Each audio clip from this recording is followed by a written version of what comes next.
What is the difference between let and var keywords in JavaScript? Both of them declare new variables, so we can use a variable after we declared it. Moreover, we can use variables without formal declaration. Just set some value and the variables are available. But be careful, it doesn't work if we use strict mode of JavaScript.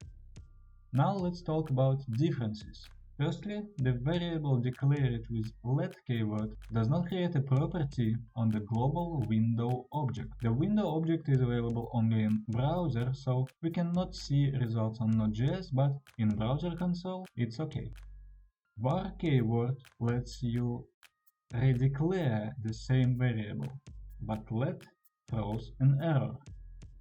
Variables declared with var keyword are hoisted. It means they are accessible before they are declared. They equal undefined though. On the other hand, variables declared with let keyword will throw an error. And the most important and useful thing is scoping rules.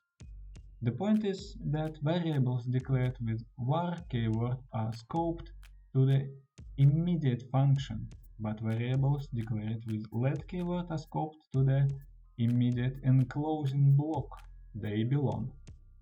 This becomes super important when we need that variable after some block of code, for example, after the for loop.